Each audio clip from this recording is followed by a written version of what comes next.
오늘은 사명자의 고난이라는 제목으로 지난 주일에 이어서 말씀 나누도록 하겠습니다. 말씀 베드로전서 4장 12절과 13절 말씀 같이 보겠습니다. 13절만 넣어놨네요. 13절만 같이 보겠습니다. 시작. 오히려 오히려 너희가 너희가 그리스도의 그리스도의 고난에 참여하는 것으로 즐거워하라. 이는 그의 영광을 나타내실 때에 너희로 즐거워하고 기뻐하게 하려 함이라. 아멘. 지난 주일에 우리는 고난에 관한 말씀들을 들었습니다. 우리가 뭐 돈의 고난도 있었고, 뭐 관계의 고난도 있었고, 그리고 그런 고난 앞에서 우리가 얼마나 하나님이 아닌 다른 것들을 바라보고 다른 것들을 주인으로 놓고 살았는가를 우리는 이 고난을 통해서 보게 됐었죠. 이 고난은 사건이 아닌 거울이라고 말씀을 드렸었습니다. 내 안에 있던 것들을 드러내는 그런 거울이라고 말씀을 드렸었어요. 그리고 오늘은 그 연장선이기는 하지만 완전히 다른 층이죠. 이 사명자의 고난에 대해서 같이 말씀을 좀 나눠보려고 합니다. 이 사명자라는 말은 거창하게 들릴 수도 있을 겁니다. 뭐 목사나 전도사, 선교사 아니면 교회에서 여러 그런 직분을 감당하시는 그런 분들만의 이야기라고 우리가 생각을 할 수가 있을 거예요. 그런데 이 오늘 수요 예배 자리에 앉아 계신 모든 여러분들 그리고 하나님께서 삶의 삶 가운데 나를 부르고 계신다는 것을 느끼는 사람들 이 모든 분들이 아마도 오늘의 이 말씀의 그런 대상이 될 거라고 생각을 해요. 내가 헌신하고 싶다고 그리고 충성하고 싶다고 열심을 다하고 싶다고 그렇게 마음먹은 사람들 그 사람들이 바로 사명자라는 겁니다. 그리고 그 사명자들에게는 반드시 따라오는 것이 있는데 바로 고난이라는 거죠. 그리고 오늘 이 말씀에 앞서서 먼저 분명하게 정리를 해야 될 부분이 있는 것 같은데요. 그 지난 주일에 들었던 그리스도인의 일반적인 고난이 내 안에 하나님의 나라가 임하는 그런 과정이었다면 이 사명자의 고난은 그것과는 차원이 다른 문제일 겁니다. 내가 보내진 자리에 하나님의 나라가 임하기 위해서 내가 통과해야 되는 그런 고난일 거예요. 그 일반적인 고난이 나를 위한 과정이라면 사명자의 고난은 나를 통해서 다른 영혼들, 공동체, 이 세상에 그 하나님의 나라가 임하게 되는 그런 과정이라는 겁니다. 그렇기 때문에 그 범위도 다르고 깊이도 다르고 강도도 완전히 다를 수밖에 없어요. 이사야서 43장을 보시면 내가 물 가운데로 지날 때에 내가 너와 함께할 것이라 강을 건널 때에 물이 너를 침몰하지 못할 것이며 네가 불 가운데로 지날 때에 타지도 아니할 것이요 불꽃이 너를 사르지도 못하리라. 하나님께서는 불과 물을 없애실 수도 있는 분이시지만 그렇게 하지 않으셨습니다. 지나가게 하신다고 말씀을 하셨어요. 왜냐하면 목적이 있기 때문에 그런 겁니다. 그런데 우리는 자꾸만 이 고난의 길을 이상하게 많이 생각을 하려고 하죠. 예수님께서는 분명하게 말씀을 하셨습니다. 내가 화평을 주러 온 줄로 생각하지 말라. 화평이 아니요 검을 주러 왔노라. 애초부터 이 길은 꽃길이 아니라고 말씀을 하셨다는 거예요. 그런데 우리는 내가 주님께 헌신하겠다고 그렇게 무릎을 꿇고 있으면서도 그런 꽃길을 기대하게 된다는 겁니다. 이게 바로 우리들이 갖게 되는 첫 번째 가장 큰 문제라는 거예요. 이 길이 이 불구덩이라는 것을 알고 들어온 것이 아니라 꽃길인 줄 알고 들어갔다라는 겁니다. 그래서 고난이 오면 내가 왠지 배신을 당한 것 같고 하나님께서 나를 버리신 것처럼 느껴지고 이 길이 잘못된 길인 것처럼 그렇게 느껴지기도 합니다. 그런데 사명자의 길은 처음부터 고난길이라는 거예요. 그것을 알고 이 길을 걷는 것과 모르고 그 길을 걷는 것에는 그래서 많은 차이가 있을 수밖에 없다는 겁니다. 이 메타인지라는 말이 있죠. 내가 뭘 아는지, 뭘 모르는지 그걸 잘 인지하고 있는 것. 자, 내가 어디에 강하고 어디에 약한지를 아는 걸 보면서 메타인지라고 말을 합니다. 공부를 잘하는 학생들의 특징이 있어요. 단순히 머리가 좋거나 열심히만 잘하는 것이 아니라 자기가 뭘 잘하는지, 뭘 못하는지를 정확하게 안다고 하죠.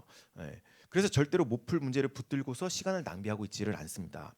자기 강점을 아는 곳에서 에너지를 쓴다고 하잖아요. 이 사명자도 이 메타인지가 있어야 됩니다. 사명자는 어디에서 기쁨을 얻을까요? 우리가 지난 주일에 들었던 것처럼 그 세상의 모든 종교는 고난에 대해서 가르칠 때 그 고난을 피하거나 견디거나 없애는 것을 그 목표로서 가르치고 있습니다. 그런데 기독교는 다르죠. 고난을 즐거워하라고 가르치고 있습니다. 참여하라고 가르치고 있습니다.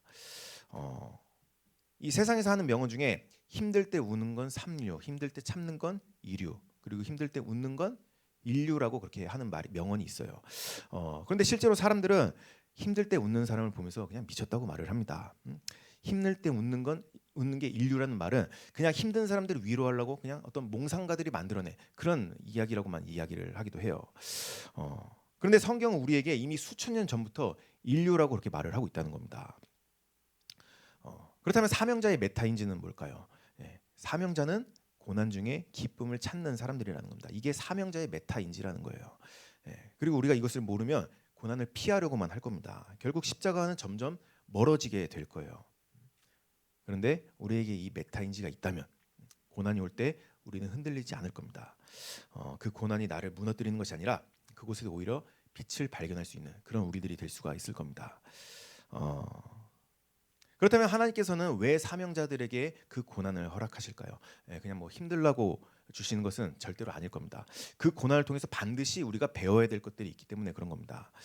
그래서 이 고난 중에 배우게 되는 첫 번째 주제로 이 고난 중에 배우게 되는 세 가지에 대해서 한번 정리를 해봤는데요. 우선 첫 번째로는 나는 공급자가 아니라 통로라는 것을 배워가게 하신다는 겁니다. 그 빌립보서 4장 19절 말씀을 보면 나의 하나님이 그리스도 예수 안에서 영광 가운데 그 풍성한 대로 너희 쓸 모든 것을 채우시리라. 자, 이런 말씀이 있죠. 사명자는 다른 사람들을 섬기는 사람입니다. 영혼들을 품고 그 영혼들을 채워주는 그런 사람들이라는 거예요. 그런데 한 가지 문제가 있습니다. 내 그릇이 채워져 있을 때에는 그것이 상관이 없지만 내 그릇이 빈 그릇일 때 이게 큰 문제가 된다는 거예요. 그 심리학에서는 공감 피로라는 개념이 있습니다. 다른 사람들의 고통을 공감해 주면서 자기 감정이 고갈돼 버리는 그런 현상을 말을 하는 건데요. 주로 정신과 의사들이나 뭐 상담사들이나 아니면 뭐 사회복지사들이나 그런 분들에게서 많이 나타나게 되는 그런 증후군이라고 합니다. 그리고 사명자들의 괴로움도 바로 이런 종류의 괴로움이라는 거예요. 그리고 그 강도는 아마도 더 할 수도 있을 겁니다. 왜냐하면 사회에서 이런 일을 하시는 분들은 거기에 따른 보상이라도 받지만 사명자들은 그런 게 없죠. 그리고 직장인들은 퇴근이라도 하지만 사명자들은 퇴근도 안 합니다. 그 목자분들은 목원이 힘들다고 연락이 오면 자려고 누웠다고도 차키를 들고 뛰쳐나가기도 하잖아요. 일주일 내도록 그 무게를 짊어지고 사는 사람이라는 겁니다. 그런데 이 공감 피로라는 개념에는 핵심이 있어요. 이게 뭐냐면 내가 고갈되는 이유는 다른 사람들의 고통을 많이 품어줘서가 아니라는 거예요. 내 안에 채워지는 것도 없이 계속 퍼주기만 해서 그런다는 겁니다. 그리고 계속 그렇게 퍼주다 보면 바닥이 드러나기 때문에 그게 고난이 되는 거죠. 그 예전에 심지 얘기를 한번 했던 적 있었죠. 등불에 기름을 다 써버리면 심지를 태우면서 심지 타는 냄새가 나는 겁니다. 마찬가지로 영혼이 타들어가는 냄새가 나게 된다는 거예요. 그래서 상담사분들은 실제로 자기들끼리 서로가 상담을 해주기도 하고 그리고 그런 상담사들을 전문적으로 따로 상담을 해주시는 분들도 계시다고 하거든요. 자, 어딘가에서 그것을 채워 넣어야 되기 때문에 그렇게 하는 겁니다. 자, 그렇다면 사명자들은 이걸 어디서 채울까요? 처음에는 힘들어서 목자를 찾아갈 겁니다. 그래도 답이 안 나오면 목사님을 찾아갈 겁니다. 그래도 답이 안 나오면 이제는 시험에 들었다고 말을 하겠죠. 그런데 성경은 분명하게 말을 하고 있어요. 나의 하나님이 그리스도 예수 안에서 영광 가운데 그 풍성한 대로 너희 모든 쓸 것을 채우시리라. 자, 하나님이 채우신다고 했습니다. 다른 곳에서 채우신다고 하지 않으셨어요. 그리고 사명자는 내 걸로 다른 사람을 채워주는 사람이 아니라는 겁니다. 하나님이 저 영혼을 채우실 수 있도록 통로가 되어주는 사람이라는 거예요. 그런데 내가 그 통로가 아니라 공급자가 되려고 할 때 그때 고난이 찾아오게 된다는 겁니다. 하지만 고난은 거울이라고 했었죠. 우리는 이 고난의 과정을 통해서 배워나가는 겁니다. 나는 공급자가 아닌 하나님의 통로였구나. 그리고 이런 내 삶이 하나님께서 사용하시는 통로라는 것을 알아갈수록 자, 우리는 뭐 물질적인 것이든 정신적인 것이든 그 안에서 참된 자유함을 배워나갈 수가 있게 되는 겁니다. 지난 주일 말씀과도 연결이 되죠. 그 어떤 회사 회식 자리 광고를 봤더니 뭐 부장님이 법인카드 쏜다 막 이런 광고를 제가 봤던 게 있던 것 같아요. 그 회사 직원들끼리 돈 걷어서 회식을 한다고 하면 아마도 그 안에 자유함이 없을 겁니다. 뭐 소고기라도 먹으러 가면 다들 눈치 싸움을 할 거잖아요. 쟤는 왜 술도 안 먹는데 자꾸만 안주를 먹냐고 그렇게 서로가 눈치를 주기도 할 거죠. 그런데 부장님 법인카드가 있으면 자유로운 겁니다. 눈치 안 보고 뭐 꽃등심도 시킬 수 있고 새우살도 시킬 수 있고 다 시킬 수가 있어요. 자유롭게 시킬 수가 있어요.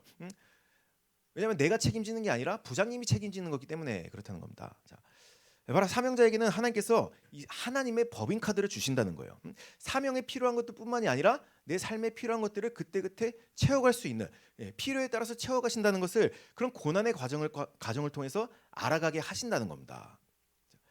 그래서 사명을 감당하시는 분들은 내가 고갈이 됐다는 생각이 든다면 그것이 뭐 심리적인 것이든 물질적인 것이든 하나님의 법인 카드를 구하시라는 겁니다. 이게 사명자들의 기도 제목이라는 거예요. 그리고 두 번째로는 이 고난이 예수님 가신 길을 따라가게 하는 그 연료라는 것을 배워가게 하신다는 겁니다. 그 예전에 아픔의 변환이라는 설교를 했던 적이 있었는데요. 우리는 내가 아파봤기 때문에 똑같이 아픔을 겪는 그런 영혼들을 품어줄 수가 있는 겁니다. 모세는 광야에서의 아픔을 40년 동안 먼저 겪었었죠. 그렇기 때문에 이스라엘 백성들을 40년 동안 광야에서 품을 수가 있었던 거였습니다. 요셉은 10수년 동안 밑바닥 인생에서 아픔을 경험해봤기 때문에 한 나라를 품을 수가 있었던 거였어요. 다윗도 10수년 동안 도망자의 신세의 그런 아픔을 겪어봤기 때문에 환난당하고 빚진 자들을 품어줄 수가 있었던 겁니다. 그리고 그 환난당하고 빚진 자들이 훗날에 이스라엘을 품었었죠. 내가 먼저 광야를 지나왔기 때문에 광야에 있는 사람의 아픔이 보이는 겁니다. 내가 먼저 그 불구덩이를 통과해봤기 때문에 그 불구덩이 안에 있는 사람의 온도를 잘 알 수가 있는 거예요. 저게 지금 얼마나 뜨거운지를. 그래서 그 불구덩이를 함께 들어가 줄 수도 있는 겁니다. 그 예전 목장 사역을 할 때 어떤 목자분이 이런 얘기를 하셨던 게 제가 기억이 나요. 그 목자는 목원이 불구덩이로 들어가지 않도록 어떻게든 그 길을 막아서는 역할을 하는 건 줄로만 알았었는데 알고 봤더니 그 불구덩이는 하나님께서 허락하신 거였더라. 이 사람의 근본부터 고쳐나가기 위해서 하나님께서 친히 준비해 놓으신 그런 불구덩이더라. 그래서 참된 목자의 역할은 그 불구덩이에 들어가지 못하도록 막아서는 것이 아니라 그 불구덩이에 함께 들어가 주는 거더라. 그리고 이것이 예수님께서 보여주신 참된 목자의 모습이었죠. 그 심리학자 중에 칼 로저스라는 분은 이런 말을 합니다. 치유는 기술에서 오지 않는다. 치유는 함께 있어줌에서 온다. 상대방의 고통을 분석하고 해결책을 제시하는 것이 아니라 그 고통의 자리에 함께 머물러 줄 때 그때 사람은 비로소 변하기 시작한다. 그런데 성경은 이것을 이미 2000년 전에 십자가로 보여주셨죠. 예수님께서는 불구덩이 밖에서 우리 쳐다보면서 빨리 거기서 나오라고 그렇게 손짓을 하신 게 아니었습니다. 그 불구덩이로 직접 들어오셨죠.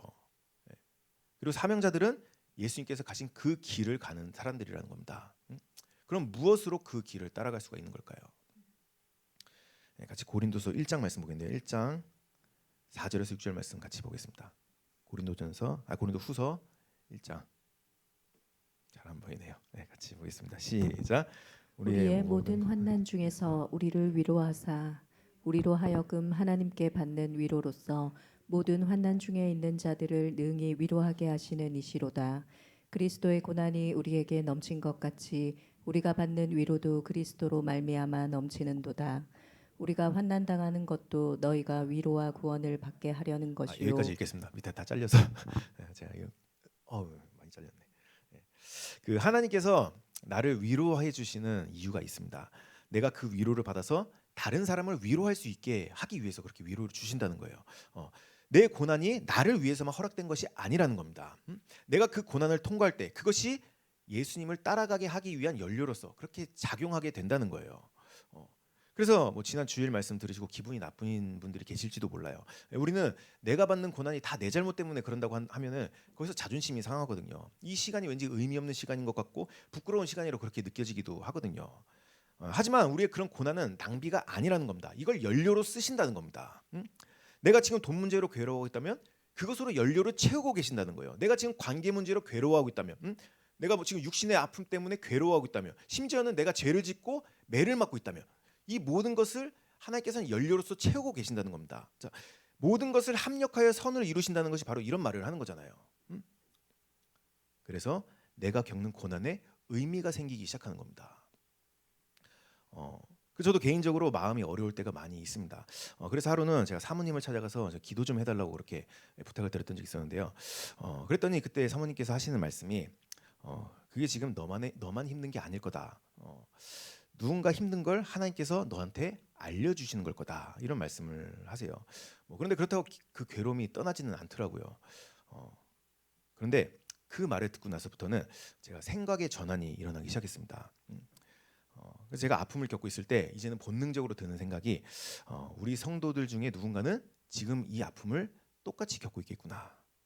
그래서 그때부터 바뀌게 된 게 하나가 있는데 그게 뭐냐면 이 괴로움이 찾아올 때마다 그것을 다 적습니다. 내가 왜 이런 괴로움이 나에게 찾아온 건지, 난 지금 어디가 정확히 아픈 건지, 그리고 이 막막한 기분은 어떤 느낌으로 찾아오는지. 자, 극복이 안 됐다고 하더라도 이걸 다 적어요. 그 제가 뭐 설교 시간에 자꾸 막 철학이나 인문학이나 이런 심리학이나 이런 얘기들을 많이 하니까 어떤 분은 저한테 박식한 것 같다고 그렇게 저를 뭐 칭찬하시는 분도 계셨는데요. 그런데 저는 그렇게 박식한 사람이 아니에요. 저는 공대 출신입니다. 뭐 심리학이나 뭐 인문학에 이런 데 관심도 없어요.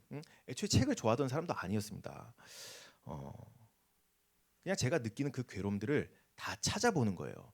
사람에게 왜 이런 아픔들이 찾아오는지. 먼저는 목사님 말씀부터 찾아보겠죠.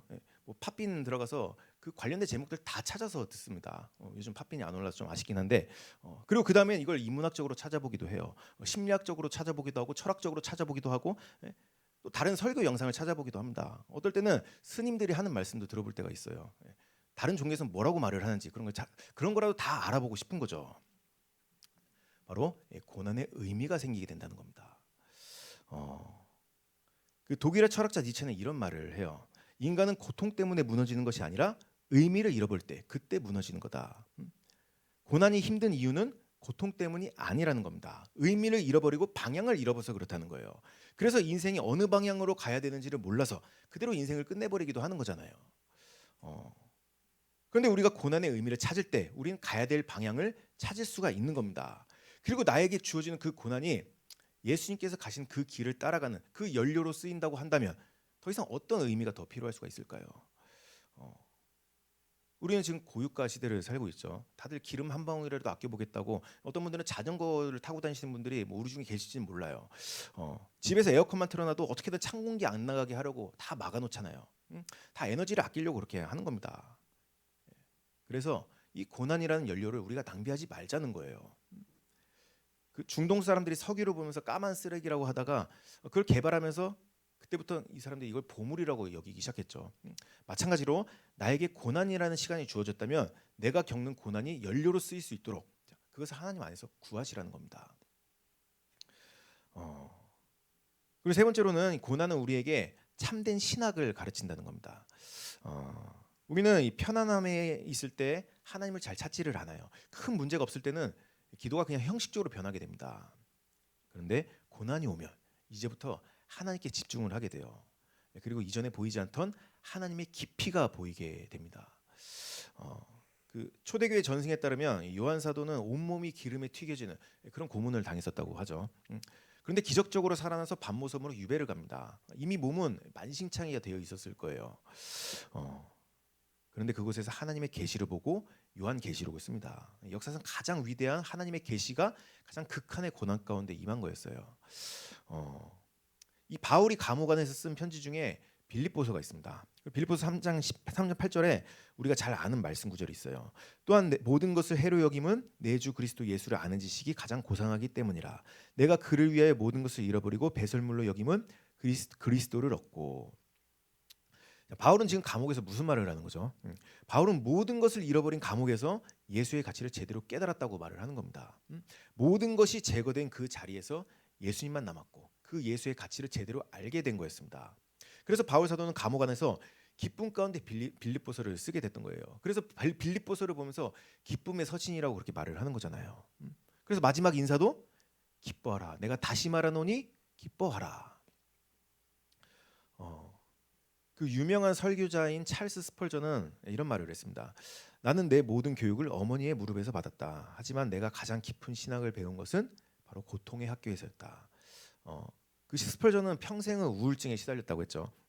그런데 그런 고통이 있었기 때문에 그런 위대한 설교자가 될 수 있었던 거였을 겁니다. 고난은 우리를 신학교에 입학을 시킨다는 거예요.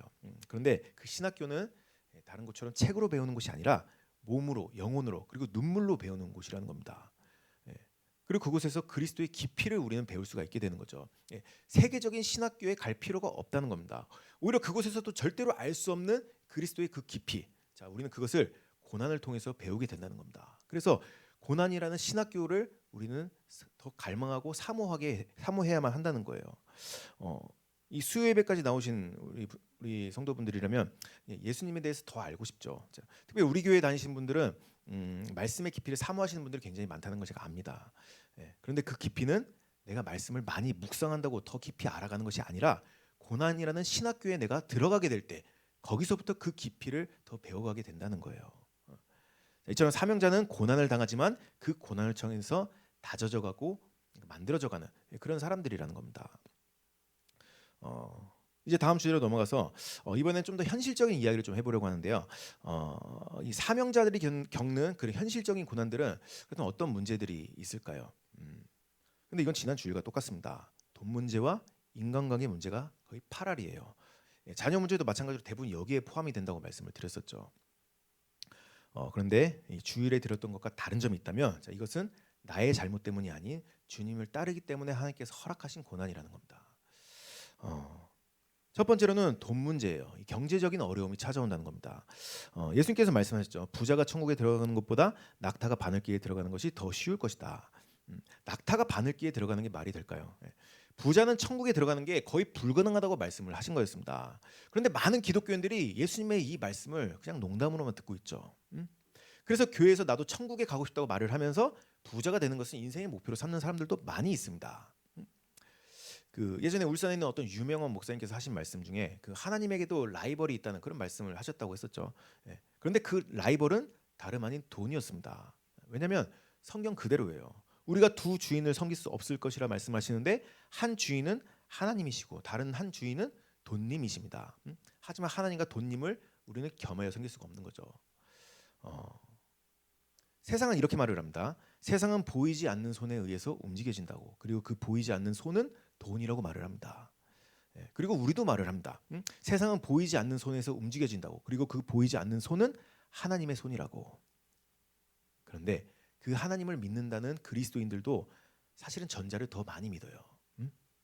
그래서 많은 기독교인들이 돈 앞에만 서면 헌신이고 충성이고 열심이고 나발이고 다 내놓습니다. 사실 돈이 하나님의 라이벌이 아니라 하나님이 그 아래에 있다는 거예요. 예수님께서 부자 청년에게 말씀하셨죠. 나를 따르려거든 네가 가진 재물을 다 버리고 따라라. 이게 부자가 예수님을 따를 수 있는 예수님께서 유일하게 가르쳐 주신 한 가지 방법이라는 겁니다. 다 버리라는 거죠. 그런데 그 청년은 그걸 버리질 못해요. 왜냐하면 그게 주인이기 때문에 그런 겁니다. 이건 그리고 단순히 돈이 많고 적고의 문제만이 아닐 거예요. 돈이 많은 부자라도 예수님께서 그것을 내려놓으라 하실 때 과감하게 내려놓는 사람들도 있습니다. 그런데 얼마 되지 않는 푼돈도 하나님 앞에서 꽉 쥐고 사는 사람들이 굉장히 많이 있어요. 그래서 내가 오늘도 돈을 쫓아서 발악을 하고 있다면 그것은 예수님 따르기 싫어서 애를 쓰고 있는 것과 똑같은 일이라는 것을 우리는 기억을 해야만 할 겁니다. 그리고 두 번째 많은 고난으로는 사람들에게 받는 상처와 그런 아픔들이 있을 거예요. 먼저는 이 가까운 사람부터 시작을 할 겁니다. 같이 마태복음 말씀 보겠네요. 마태복음 10장 34절에서 39절 말씀 잘렸을 것 같은데 마태복음 10장 34절에서 39절 말씀입니다. 같이 읽겠습니다. 시작. 내가 세상에 화평을 주러 온 줄로 생각하지 말라. 화평이 아니요 검을 주러 왔노라. 내가 온 것은 사람이 그 아버지와 딸이 어머니와 며느리가 시어머니와 불화하게 하려 함이니 사람의 원수가 자기 집안 식구라.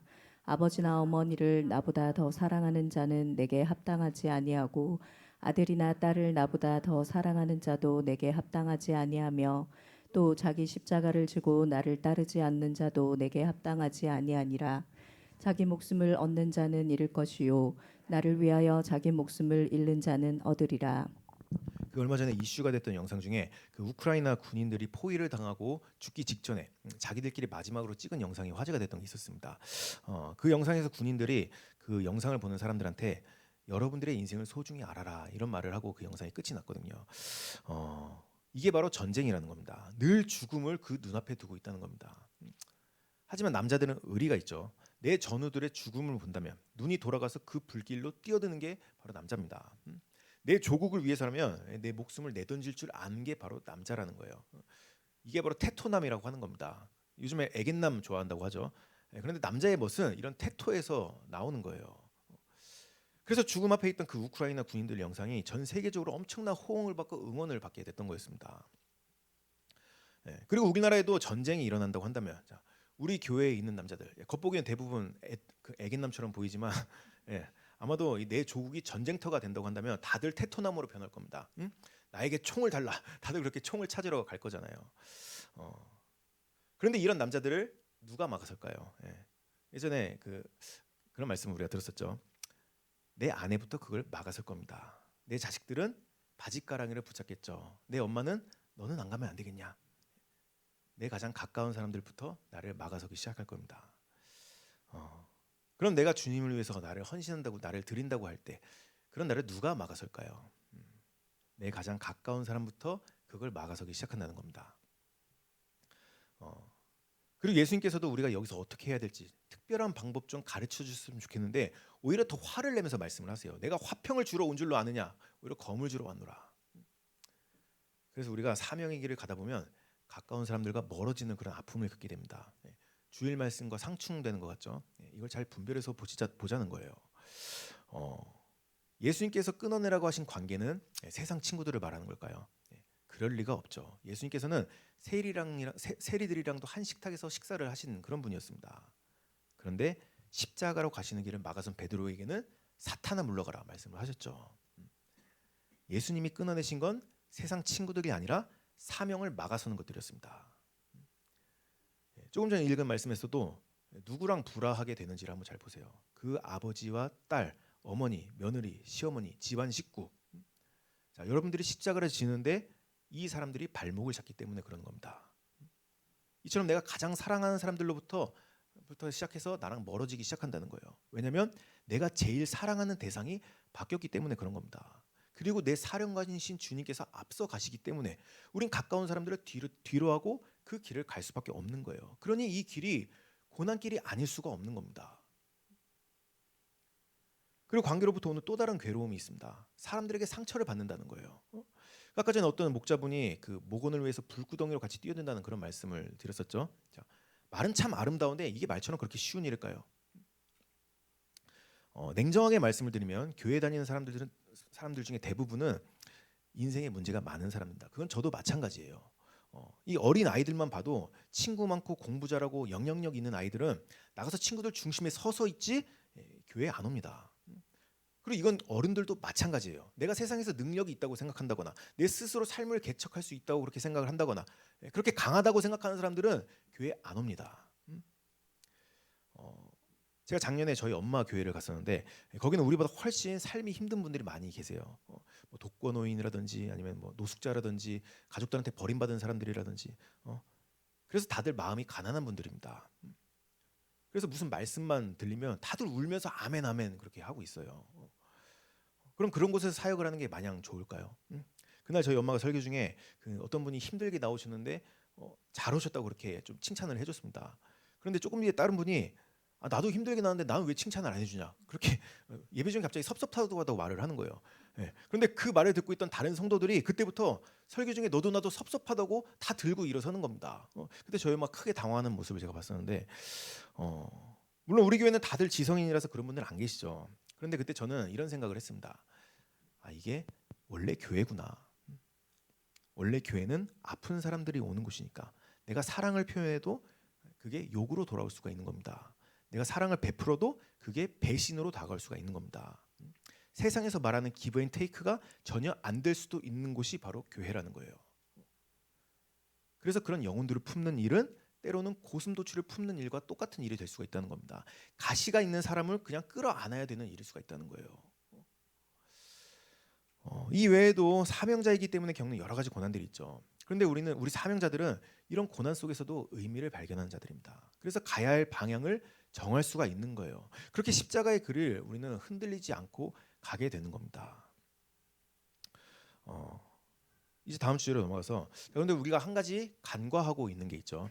바로 여기서 마귀의 역할을 우리가 간과하고 있다는 겁니다. 잠깐 다른 얘기로 지금 전 세계 여기저기 전쟁이 벌어지고 있습니다. 러시아가 우크라이나가 오래전부터 전쟁을 하고 있고 얼마 전부터는 미국과 이란이 전쟁을 벌이고 있어요. 전 세계 경제가 무너지는 그런 곡소리가 여기저기서 들리고 있습니다. 그런데 지금의 그런 전쟁들은 사실은 그저 센 나라가 약한 나라를 때리고 있는 그런 전쟁 정도로 우리가 생각을 할 수가 있을 거예요. 그렇게까지 치열한 전쟁은 아니라는 겁니다. 그런데 만약에 자, 우리나라에서 전쟁이 벌어진다고 한다면 자, 우리나라는 세계 5위의 군사 강국입니다. 그럼에도 우리가 별로 세 보이지 않는 이유가 있다면 주변에 너무 센 나라들이 많이 있기 때문에 그런 거예요. 그런데 그런 우리나라에서 전쟁이 일어나게 된다면 자, 세계 최강대국들의 모든 화력이 이 한반도에 집중이 되겠죠. 그래서 전 세계인들은 북한과 김정은의 예의주시를 하고 있는 겁니다. 왜냐하면 미사일을 한번 잘못 쐈다가 그 큰 전쟁이 터져버리게 될까 봐. 그런데 희한한 건 정작 우리나라 사람들은 그런 전쟁에 대한 걱정을 안 하고 있다는 거예요.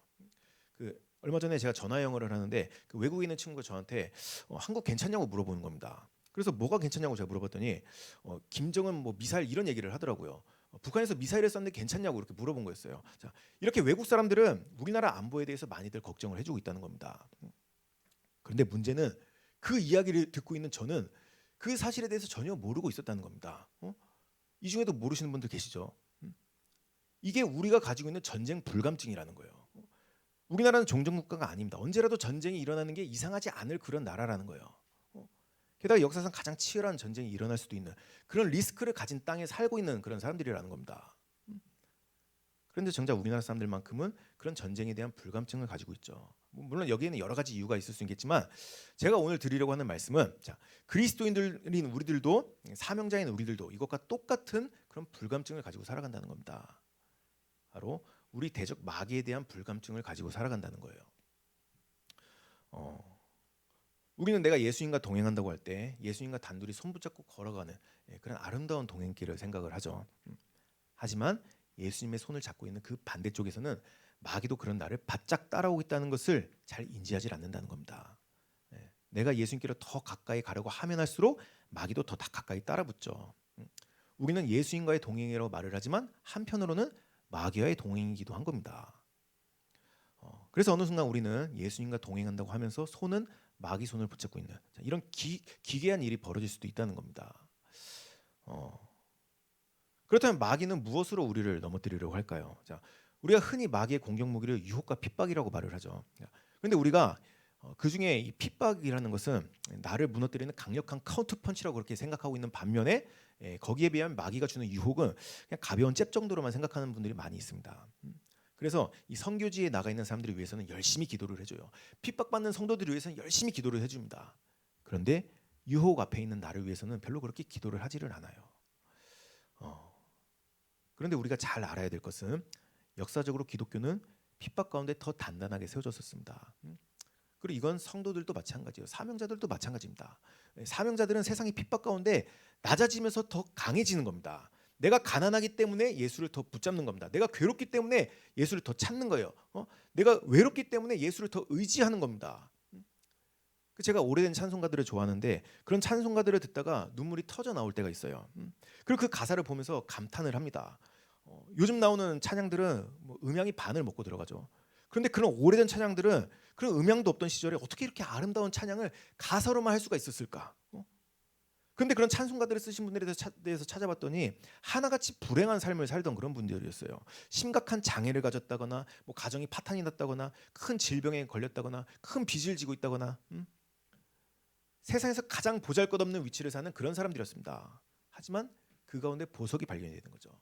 보잘것없는 질그릇이지만 그 안에 예수가 담기니 그 자체가 보물이 되는 겁니다. 이게 그리스도인인 거잖아요. 그래서 예수를 따르는 길에 고난이 있음을 알지만 그래도 그 길을 가는 겁니다. 이 베테랑이라는 영화에서 경찰력을 맡았던 황정민이 명언을 날렸었죠. 우리가 돈이 없지 가오가 없냐?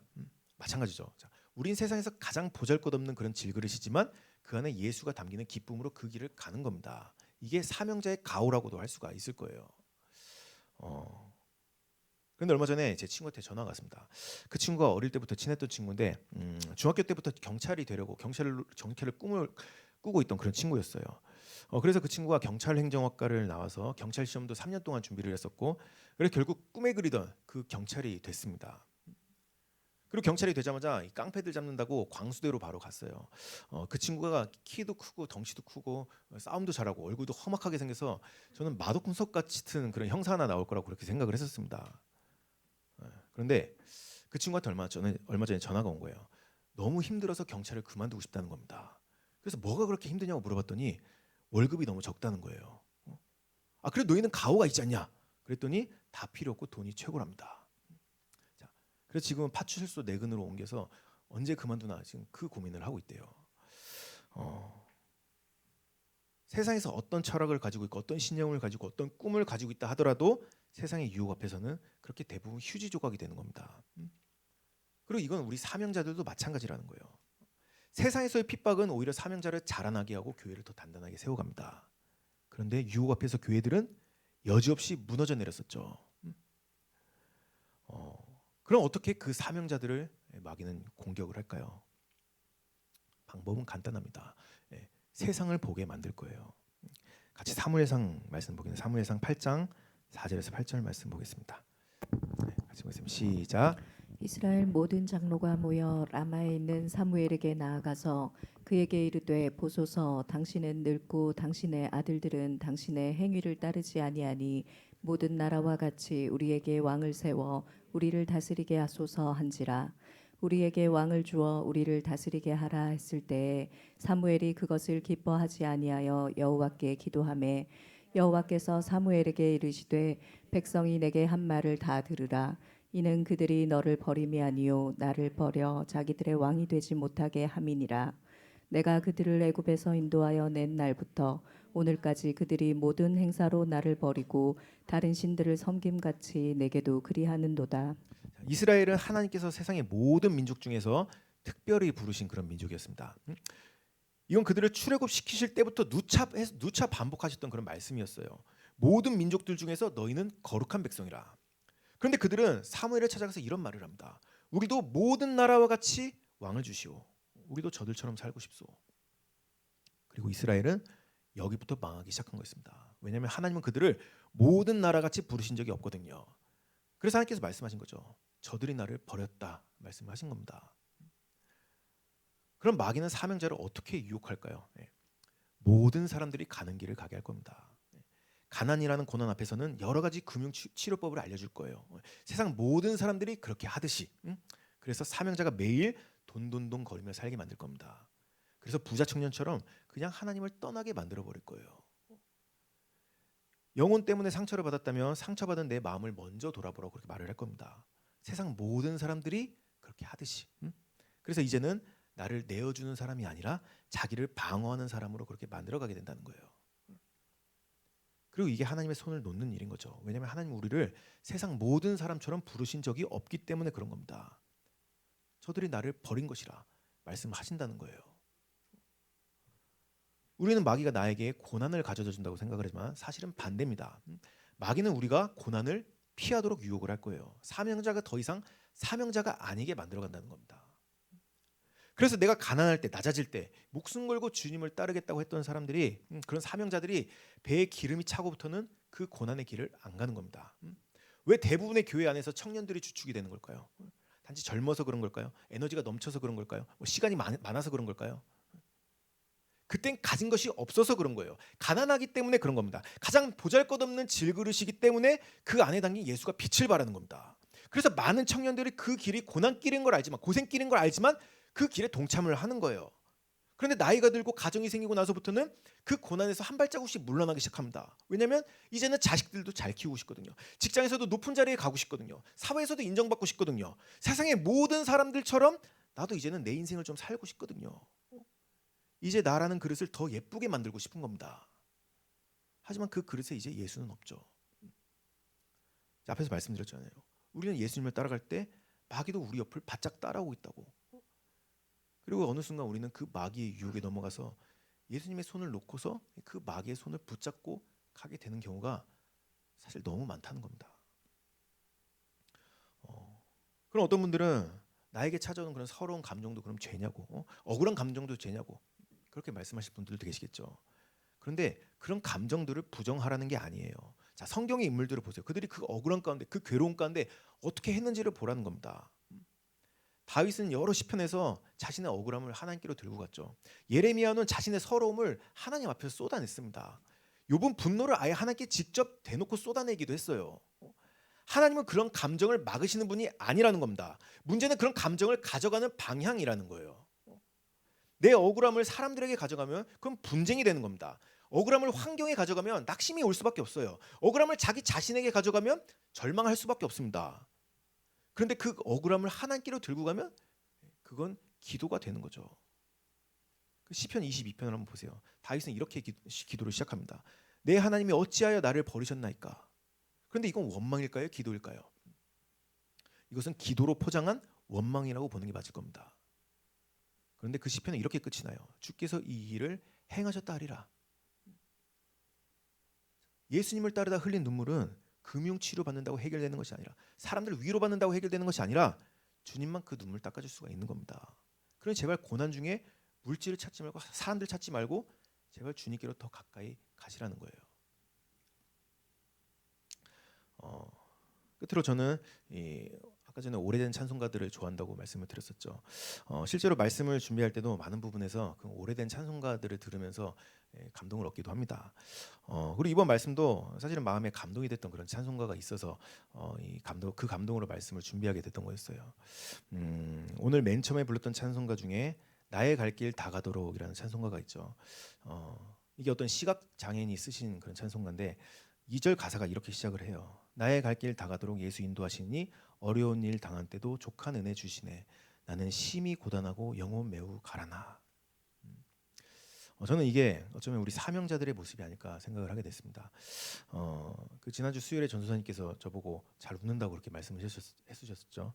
그런데 그런 저도 사실 마음속으로 상당히 우울해할 때가 굉장히 많이 있습니다. 저도 내려놓기 싫은 것들을 내려놔야 되는 그런 슬픔이 있어요. 때로는 하나님도 느껴지지 않는 그런 막막한 현실들을 보면서 괴로워서 울고 있을 때도 있습니다. 그렇게 주님을 따르기에는 턱없이 부족한 그런 나를 보면서 또 우울해집니다. 그 우울증 중에 가면성 우울증이라는 게 있습니다. 그 국가 부도의 날이라는 영화에 보시면 IMF 터져서 회사들이 다 망해가고 있는데 그 어떤 회사 사장님은 자기 회사도 망해가고 있으면서 만나는 사람들마다 그 앞에서 으쌰으쌰를 합니다. 다 괜찮아질 거라고, 다 지나갈 거라고. 바카스를 들고 다니면서 사람들을 위로해줘요. 그리고 사람들은 그분을 보면서 조금씩은 위로를 얻기도 합니다. 그런데 그분이 갑자기 스스로 목숨을 끊은 거예요. 이게 가면성 우울증이라고 하는 겁니다. 겉으로는 웃고 있지만 사실 속은 썩어 들어가 있다는 거죠.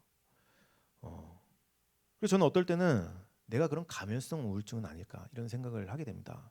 겉으로는 웃고 있지만 우울한 마음이 떠나지 않을 때가 많거든요. 그래서 사실 사명자라면 이런 가면성 우울증이 없는 분들은 잘 없을 겁니다. 겉으로는 웃어야죠. 그래도 내가 영혼들을 맡고 있는데, 내가 직분을 맡고 있는데, 그래도 내가 사명자인데. 하지만 내 삶은 심히 고단하고 내 영혼도 너무 힘들고 지쳐 있고. 그래서 대체 이 고난의 길은 언제 끝나는 걸까? 하지만 그 가운데 샘물나게 하시는 주님을 우리가 볼 때 우리는 그 길을 기쁨으로 갈 수가 있는 겁니다. 그래서 혹시라도 우리 중에 고난 중에 계신 그런 사명자분들이 계시다면 우리가 다른 곳에서 그 흘린 눈물을 닦으려고 하는 것이 아니라 우리 주님께 가서 그 눈물 닦아주시길 기다릴 수 있는 그런 우리들이 될 수 있길 바라겠습니다. 오늘 말씀 마무리하고 같이 찬양하고 준비를 했는데요. 같이 찬양하면서 가사를 잘 묵상하면서 함께 찬양할 수 있는 시간이 될 수 있으면 좋겠습니다. 예전에 그 목장모님 중에 그 목장모님 질문이 이거였어요. 나의 사랑은, 하나님을 향한 사랑은 어디부터 떨어졌는지를 한번 나눠보자.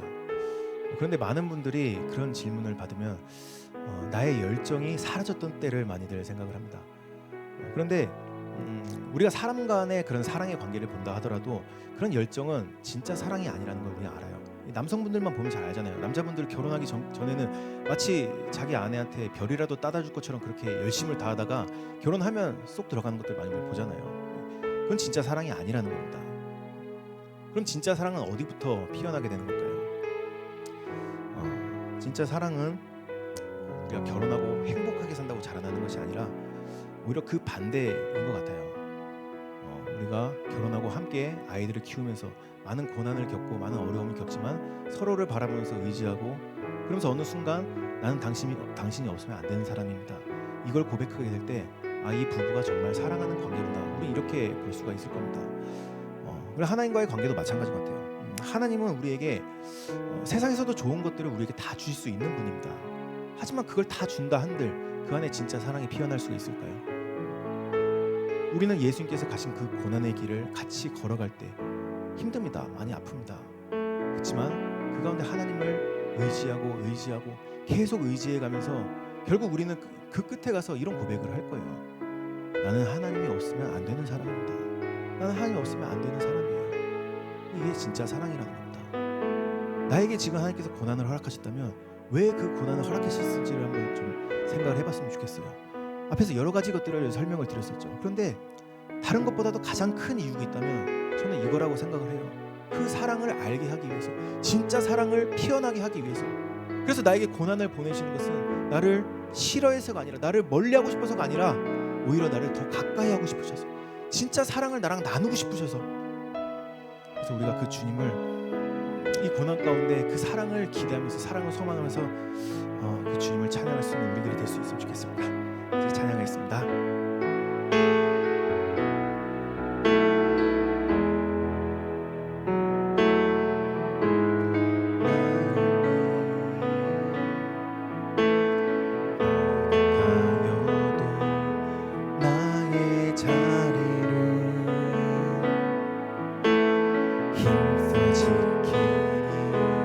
주의 마음에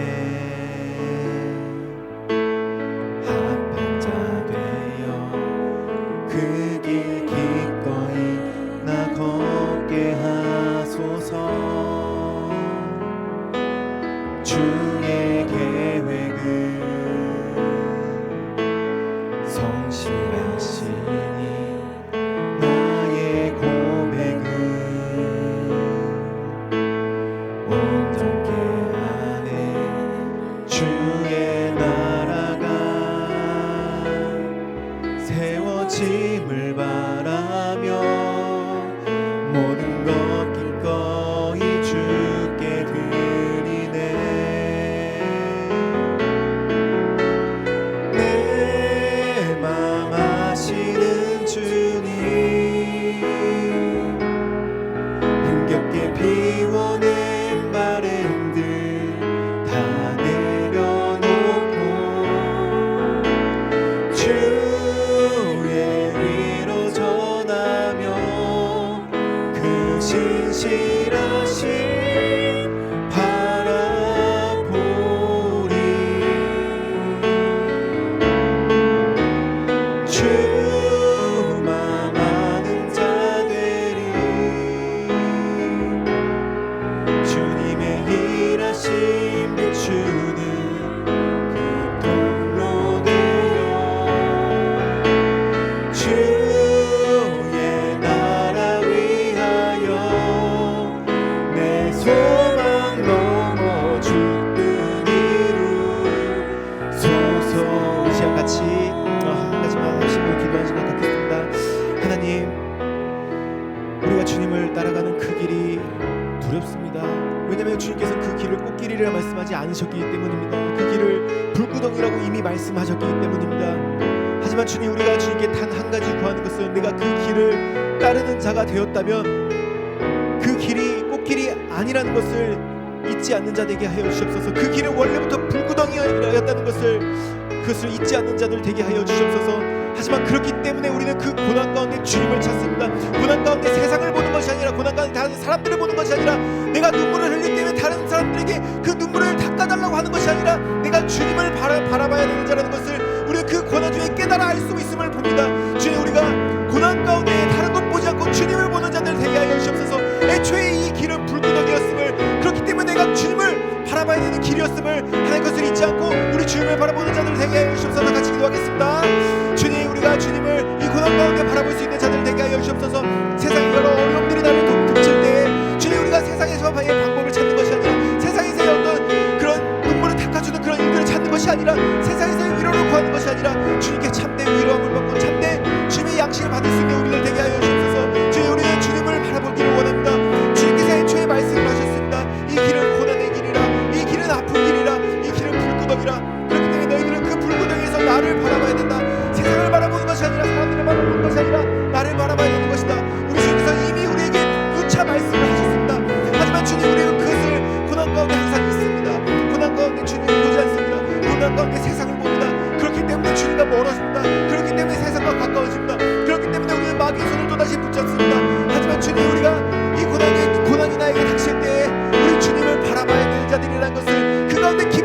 자들이라는 것을 그것을 우리가 다시 한번 깨달아 알 수 있는 우리들 되게 하여 주시옵소서. 주여 우리가 그것을 잊어버릴 때 우리는 십자가에 모서 멀어질 수밖에